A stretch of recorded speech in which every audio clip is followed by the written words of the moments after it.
Jinsi ya kutumia shortcut video editor. Kwa hiyo hatua ya kwanza tutafungua software yetu ili tuweze kuanza.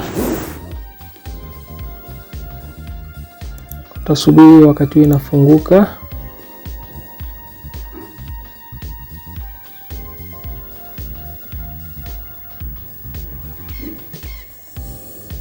Kama unavyoona hapa software yetu inafunguka. Kwa tutakuwa na subira kidogo, tayari imeshafunguka. Hatua ya kwanza tutaandika jina la project ambayo tunaenda kuifanya, kazi ambayo tunaenda kuifanya. Kwa hapa kimfano jinsi ya kutumia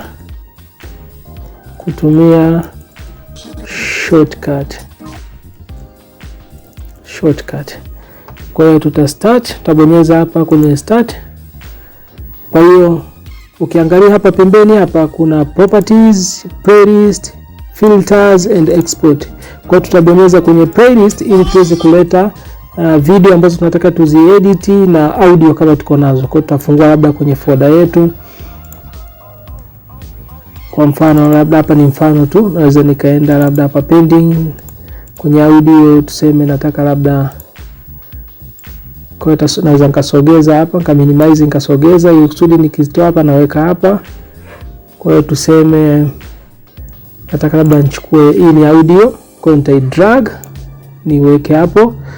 Jambo la muhimu zaidi la kuzingatia unapokuwa unatumia hii shortcut hii video editor ni kusave. Kila hatua unayokuwa unafanya hakikisha una save ili kusudi ikitokea imecrash unakuwa bado kazi yako iko salama, hautahitaji tena kurudia.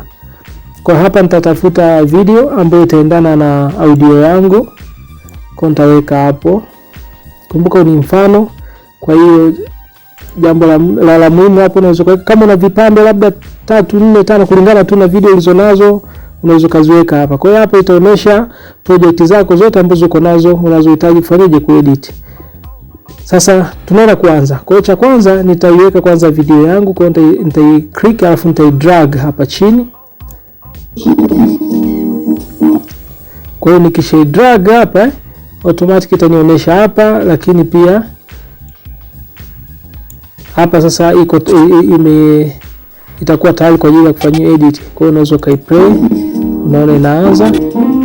Sasa kumbuka hapa hatujaweka zile intro video za kutambulisha channel kwamba labda ni channel gani na nini, hatujaweka kwa sababu hatuna kwa sasa, na huku mwisho hatutaweka.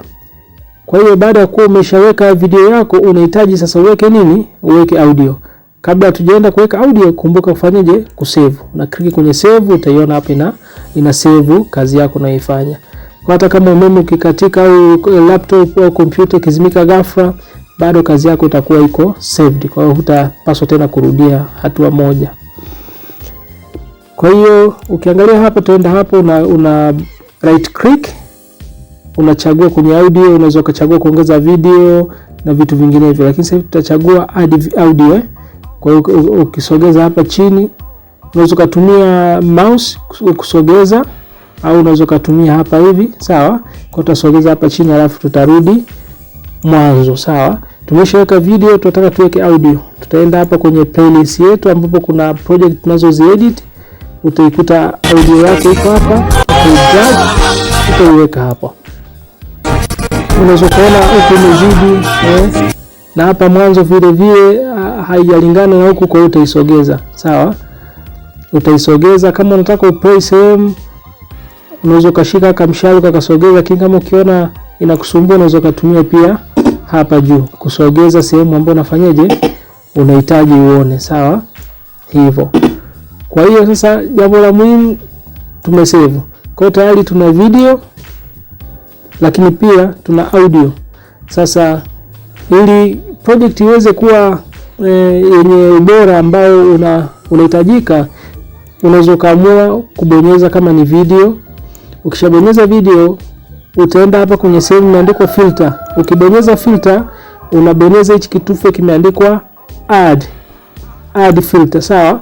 Kwa hiyo kuna favorite kama ambazo mara nyingi unazitumia au unaweza kuta wamekupendekezea ambazo haswa ni za muhimu, lakini kuna sehemu kipengele cha video, masuala yote kuhusu video, labda kama unataka uongeze rangi, upunguze muonekano, brightness, hivyo vyote unaweza kukuta hapa. Hapa ni kwenye audio. Sasa hapa kwenye video yetu nataka niongezee audio kidogo. Kwa nitabonyeza kwenye gain. Nitaiongezea audio video. Kwenye video yetu nitaongeza audio. Hapo labda mpaka dB 11 hapo. Nitaplay speed. Kwa unaweza kusikia. Unasikia kabisa sauti. Unasikika vizuri, sio? Sasa hebu tufikiri labda nataka niongeze mwanga au nipunguze. Kwa hiyo nitabonyeza tena kwenye plus, nitaenda kwenye video, nitafuta effect ambayo nataka niongeze.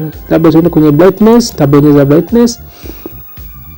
Itanipa option kwamba nataka niongeze mwanga kwa asilimia ngapi. Kwa hiyo unaweza kaangalia tu kadri unavyozidi kupandisha hii bar hapo, unaangalia wapi unataka mwanga uwe au effect yote ile ambayo unafanyaje unaiweka, sawa. Unaweza kusema ngoja niache hiyo hapo, sawa. Lakini kumbuka kama una video ambayo ina quality nzuri, kwa hiyo hautahitaji vitu vingi wakati wa kufanya nini, wa kufanya editing. Ndio maana tunashauri ni muhimu sana unapokuwa unaandaa project yako, hakikisha una quality video, una quality audio. Ukiwa na hizo vitu viwili, ukija kwenye upande wa kufanya editing hautahitaji muda sana, sawa. Kwa hiyo hapo ukiangalia video na audio zinakuwa kama zinapishana. Kwa hiyo unaweza kaongeza hapo ukubwa, tunasema una zoom in. Kwa hiyo utaangalia hapa video na audio kama zinapishana, haina shida, kwa sababu ni audio nimeweka tu kwa mfano kama background, ambayo na yenyewe nitaenda nipunguze kidogo sauti ili video audio kwenye video ndio isikike sana. Kwa nitabonyeza hapa, nitaenda kwenye audio segment, nitabonyeza kwenye gain and volume, nitapunguza kidogo, sawa, ili kusudi audio ya kwenye video ndio isikike. Hii ya background itasikika kwa mbali sana. Naweza kazi play tena.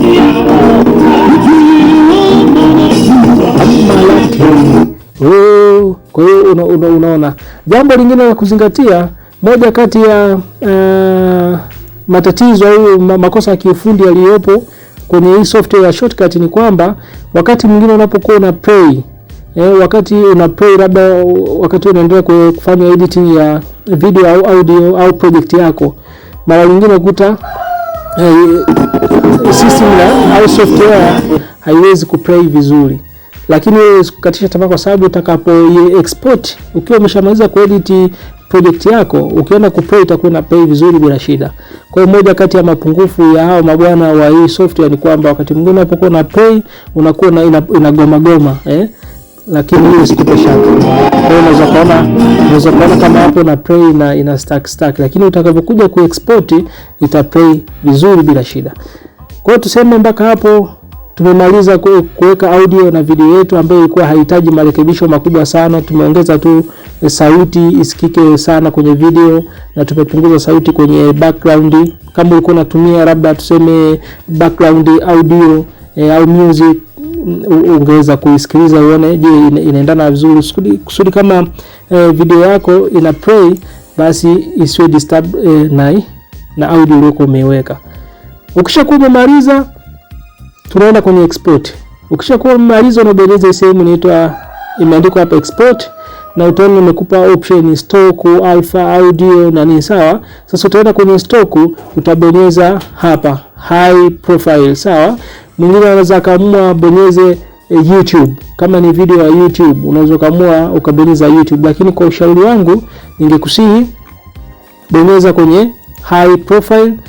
Ukishakuwa umebonyeza, utakuja ubonyeze export file, alafu itakupa option wapi unataka allocate hiyo video yako, wapi unataka ionekane ukishakuwa umemaliza. Kwa hiyo naweza nikasema niache tu hapo, nitaisave alafu nita click yes. Kwa hiyo automatically utaona inanionyesha hapa kwamba video yangu kwa sasa inafanyaje, ina export. Na ikishamaliza utaipata kwenye folder ama sehemu ambayo umeisave kwamba ionekane pale. Nafikiri kufikia hapo tutakuwa tumeona namna gani ya weka project zako ambazo utaziweka kwenye playlist. Utaweka hapo kama ni audio iko nazo, haijalishi ziko ngapi, kama ni video haijalishi, alafu utaidrag, utaweka sehemu ya kufanyia editing. Ukishaweka video yako kama ina background, utakuja right click huku ili kuongeza audio. Kama unazo nyingi bado unaweza click kulingana na uhitaji wa audio zako, kwa sababu huku pia itakuwa inakuonesha. Kwa hiyo unaweza kuona hapa nina video namba 1, nina audio 1. Kwa hiyo kama ningekuwa na video nyingi zingeonesha. Kwa hiyo ukishafanya editing unaenda kwenye filter. Unabonyeza plus. Hapa kuna kila kitu. Kama unataka uweke maneno, uweke nini, kila kitu kiko hapo. Kwa hiyo kufikia hapa ukishamaliza editing, ukaenda kwenye export, utabonyeza high file profile au unaweza kubonyeza YouTube vyovyote vile, alafu utaingojea ifanyeje, imalize kuexport. Mpaka hapo kazi itakuwa imeisha. Shukrani sana.